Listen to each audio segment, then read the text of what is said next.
ஐயனார் துணை சரிகளில் அடுத்த வாரத்துக்கான எபிசோடில் பாண்டி இருந்துட்டு வானத்தையை பிடிச்சி பயங்கரமாக திட்டிக்கிட்டு இருக்காங்க.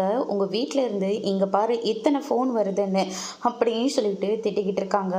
அதெல்லாம் நான் பார்த்துக்கிறேன் பாண்டி, என்னத்தை பார்த்துக்க போகிறேன். ஏற்கனவே சும்மாவே உங்கள் வீட்டில் இருக்கிறவங்க போலீஸ் ஸ்டேஷனு அப்படி இப்படின்னு சொல்லி என் குடும்பத்தை ரொம்பவே கஷ்டப்படுத்திட்டாங்க. இப்போ செய்யாத தப்புக்கு வேற இப்போ தண்டனையை கொடுக்க போகிறாங்க. என்னெல்லாம் பண்ண காத்துட்ருக்காங்களோ தெரியல அப்படின்னு சொல்லிட்டு நம்ம பாண்டி சொல்லிக்கிட்டு இருக்காங்க. அந்த அளவுக்கெல்லாம் அவங்க போக மாட்டாங்க. யார் உங்கள் வீட்டு ஆளுங்க அந்த அளவுக்கு போக மாட்டாங்களா? நீயே பொறுத்து இருந்து பாரு. இன்னும் கொஞ்ச நேரத்தில் நீ வீடு போய் சேராமல் இருந்தீன்னா என்னெல்லாம் பண்ணுறாங்கன்னு மட்டும் பாரு அப்படின்ற மாதிரி சொல்லிக்கிட்டு இருக்காங்க.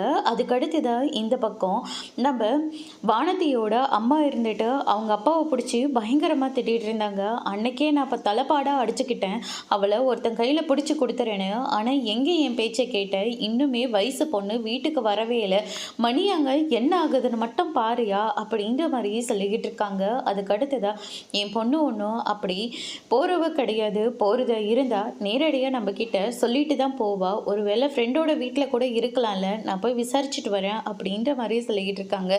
ஏற்கனவே எல்லாருக்கும் ஃபோன் பண்ணி கேட்டாச்சு, எங்கேயுமே வரலன்னு வேற சொல்லிக்கிட்டு இருக்காங்க.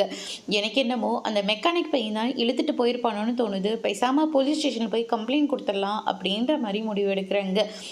அதுக்கடுத்ததான் இந்த பக்கம் நம்ம வானத்தை இருந்துட்டு பேசாமல் அம்மாவுக்கு அப்பாவுக்கும் ஃபோன் பண்ணி உண்மையே சொல்லிடலாமான்னு நினைக்கிறாங்க. அதோட பிரம்ம முடிச்சிருக்காங்க.